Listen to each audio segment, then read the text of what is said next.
ನಮಸ್ಕಾರ ಸ್ನೇಹಿತರೆ. ಯಾರು ಸಮಯ ಸಾಧಕರಾಗಿ ಒಬ್ಬ ವ್ಯಕ್ತಿಯನ್ನು ಮೋಸ ಮಾಡುತ್ತಾರೋ ಅವರ ಮೋಸಕ್ಕೆ ಸಮಯವೇ ಒಂದು ದಿನ ಅವರಿಗೆ ತಕ್ಕ ಪಾಠ ಕಲಿಸುತ್ತದೆ. ಮನಸ್ಸು ಸಿರಿವಂತವಾದರೆ ನಮ್ಮಲ್ಲಿ ಸಂಪತ್ತು ಇಲ್ಲದಿದ್ದರೂ ನಾವು ಸಿರಿವಂತರೇ. ಮನಸ್ಸೇ ಬಡವಾಗಿದ್ದರೆ ನಮ್ಮಲ್ಲಿ ಸಂಪತ್ತು ಇದ್ದರೂ ನಾವು ಬಡವರೇ.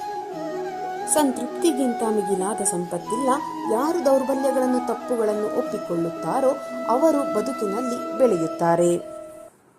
ಜೀವನವೆಂದರೆ ಒಬ್ಬರು ಮತ್ತೊಬ್ಬರನ್ನು ತಿಂದು ಬದುಕಬಾರದು, ತಿಳಿದು ಬದುಕಬೇಕು. ನಮ್ಮವರೇ ನಮ್ಮನ್ನು ತಪ್ಪಾಗಿ ತಿಳಿದುಕೊಂಡಾಗ ಒಬ್ಬಂಟಿಯಾಗಿ ಇರುವುದೇ ಒಳ್ಳೆಯದು. ಏಕೆಂದರೆ ನಮ್ಮ ಮಾತು, ನಮ್ಮ ಕಾಳಜಿ ಕೊನೆಗೆ ಅವರಿಗೆ ನಾಟಕ ಎನಿಸಿಬಿಡುತ್ತದೆ.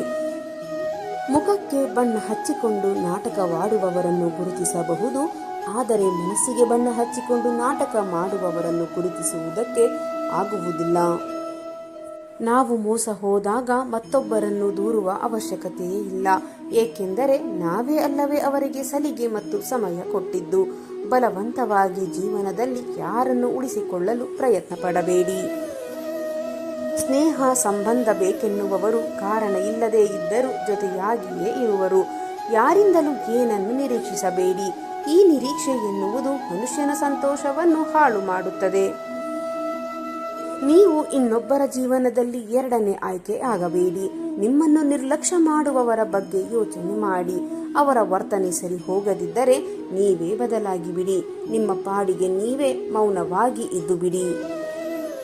ಜೀವನ ಅನ್ನೋದು ಬಹಳ ಕಷ್ಟವೇನಲ್ಲ. ಬೇಡದ ವಿಷಯಗಳನ್ನು ತಲೆಗೆ ತುಂಬಿಸಿಕೊಂಡು ಕಷ್ಟ ಮಾಡಿಕೊಂಡಿದ್ದೇವೆ ಅಷ್ಟೇ. ಎಷ್ಟು ಅಗತ್ಯವೋ ಅಷ್ಟು ಪಡೆದು ಸಂತೋಷ ಹಂಚಿಕೊಂಡು ನೆಮ್ಮದಿಯಾಗಿ ಇರೋಣ. ಮರದ ಮೇಲೆ ಕುಳಿತ ಹಕ್ಕಿಗೆ ಕೊಂಬೆ ಮುರಿದು ಬೀಳುವ ಭಯವಿರದು. ಏಕೆಂದರೆ ಅದು ನಂಬಿರುವುದು ತನ್ನ ರೆಕ್ಕೆಗಳನ್ನೇ ಹೊರತು ಕೊಂಬೆಯನ್ನಲ್ಲ. ಹಾಗೆಯೇ ನಮ್ಮ ಸಾಮರ್ಥ್ಯದ ಮೇಲೆ ನಮಗೆ ಸದಾ ಆತ್ಮವಿಶ್ವಾಸವಿರಲಿ. ನಂಬಿಕೆ ಒಂದು ಸಿಹಿಯಾದ ಹೂವಿನಂತೆ, ನಿಜವಾಗಿಯೂ ಸುಗಂಧಮಯ. ಆದರೆ ಒಮ್ಮೆ ನಾಶವಾದರೆ ಅದನ್ನು ಮತ್ತೆ ಪಡೆಯಲು ತುಂಬಾ ಕಷ್ಟ. ನೀವು ಕಳೆದುಕೊಂಡದ್ದನ್ನು ನೀವು ಮರುಪಡೆಯಲು ಸಾಧ್ಯವಿಲ್ಲ. ಆದರೆ ನೀವು ಕಳೆದುಕೊಂಡ ವಿಷಯಗಳ ಬಗ್ಗೆ ದುಃಖಿಸುವುದನ್ನು ನಿಲ್ಲಿಸಿದರೆ ಭವಿಷ್ಯದಲ್ಲಿ ನೀವು ಗೆಲ್ಲಬಹುದು. ಇವತ್ತು ನಮ್ಮನ್ನು ನೋಡಿ ನಗುವ ಜನಗಳು ಮುಂದೆ ನಮ್ಮಂತೆಯೇ ಪರಿಸ್ಥಿತಿ ಅವರಿಗೂ ಬಂದೇ ಬರುತ್ತದೆ. ಇವತ್ತು ಸಮಯ ಅವರದ್ದೇ ಇರಬಹುದು, ನಾಳೆ ನಮ್ಮದ್ದಾಗಿರುತ್ತದೆ. ನೆನಪಿರಲಿ, ಕಾಲ ಯಾರ ಸ್ವತ್ತೂ ಅಲ್ಲ. ಪ್ರತಿಯೊಂದು ಕತ್ತಲೆಯ ಮನೆಗೂ ಬೆಳಕಿನ ದಾರಿಗಾಗಿ ಒಂದು ಕಿಟಕಿ ಇರುತ್ತದೆ.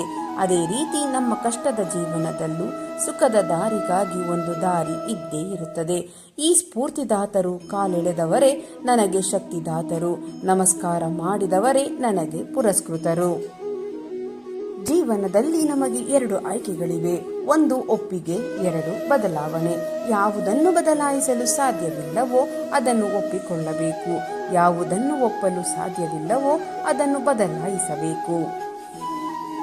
ಬದಲಾವಣೆಗಾಗಿ ಕಾಯದಿರಿ. ಬದುಕೆಂಬುದು ನಿಂತ ನೀರಾಗಬಾರದು, ಹರಿಯುವ ನೀರಾಗಬೇಕು. ಹಾಗೆಯೇ ಪರಿಸ್ಥಿತಿಗೆ ಹೊಂದಿಕೊಂಡು ನಾವು ಬದಲಾವಣೆಯಾಗಬೇಕು. ಆ ಬದಲಾವಣೆಗಾಗಿ ನಾವು ಕಾಯುತ್ತಾ ಕೂರಬಾರದು.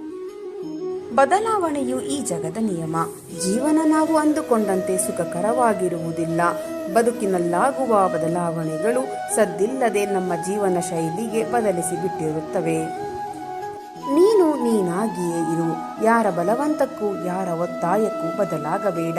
ನಿನ್ನ ಜೊತೆ ಇರುವವರೇ ಬದಲಾಗಲಿ ಎನ್ನುವ ಹುಚ್ಚು ಕಲ್ಪನೆಯಲ್ಲಿಯೂ ಇರಬೇಡ. ಬದಲಾವಣೆ ಎನ್ನುವುದು ಸಮಯಕ್ಕೆ ತಕ್ಕಂತೆ ವರ್ತನೆ ಮಾಡುವುದು ಎಂದಲ್ಲ. ಎಲ್ಲರ ಮನಸ್ಸಿನ ಭಾವನೆಗಳಿಗೆ ಬೆಲೆ ಕೊಟ್ಟು ಅರ್ಥ ಮಾಡಿಕೊಳ್ಳುವ ಉತ್ತಮ ರೀತಿ. ಬದಲಾವಣೆ ಎಂಬುದು ಈ ಜಗದ ನಿಯಮ. ನಿಮ್ಮವರು ಯಾವುದೋ ಕಾರಣಕ್ಕೆ ಬದಲಾದರೆ ಕಷ್ಟ ಎನಿಸಿದರೂ ಹೊಂದಿಕೊಳ್ಳಲು ಪ್ರಯತ್ನಿಸಿ.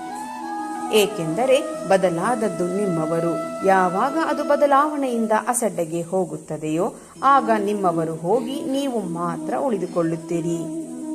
ಆಗ ಅವರಿಗೆ ಅರಿವಾಗದಂತೆ ದೂರ ಬಂದು ಬಿಡಿ. ಏಕೆಂದರೆ ಕೊನೆಯಲ್ಲಿ ಉಳಿಯುವುದು ನೀವು ಮಾತ್ರ. ಪ್ರೀತಿ ಎಂಥವರನ್ನು ಬೇಕಾದರೂ ಬದಲಾವಣೆ ಮಾಡುತ್ತದೆ. ಅದೇ ರೀತಿ ಹಣ ಮತ್ತು ಅಂತಸ್ತು ಕೂಡ ಎಂಥವರನ್ನು ಬೇಕಾದರೂ ಬದಲಾವಣೆ ಮಾಡುತ್ತದೆ. ಸ್ನೇಹಿತರೆ, ಇಂದಿನ ಈ ನನ್ನ ಪುಟ್ಟ ವಿಡಿಯೋ ನಿಮ್ಮ ಮನಸ್ಸಿಗೆ ಸ್ವಲ್ಪವಾದರೂ ಪ್ರೇರಣೆ ನೀಡಿದರೆ ವಿಡಿಯೋಗೆ ಒಂದು ಲೈಕ್ ಮಾಡಿ, ಶೇರ್ ಮಾಡಿ. ನಿಮ್ಮ ಅಭಿಪ್ರಾಯವನ್ನು ಕಮೆಂಟ್ ಬಾಕ್ಸ್ನಲ್ಲಿ ಹಂಚಿಕೊಳ್ಳಿ. ನನ್ನ ಪ್ರಯತ್ನ ನಿಮಗೆ ಇಷ್ಟವಾಗಿದ್ದರೆ ದಯವಿಟ್ಟು ಈಗಲೇ ನನ್ನ ಚಾನೆಲ್ ಅನ್ನು ಸಬ್ಸ್ಕ್ರೈಬ್ ಮಾಡಿಕೊಳ್ಳಿ. ಮತ್ತೆ ಮುಂದಿನ ವಿಡಿಯೋದಲ್ಲಿ ಇದೇ ರೀತಿಯ ಹೊಸ ಮೋಟಿವೇಶನಲ್ ಮಾಹಿತಿಯೊಂದಿಗೆ ಭೇಟಿಯಾಗೋಣ. ಅಲ್ಲಿಯವರೆಗೆ ಸಕಾರಾತ್ಮಕವಾಗಿ ಯೋಚಿಸಿ ಸಂತೋಷವಾಗಿ ಬಾಳಿರಿ. ಧನ್ಯವಾದಗಳು.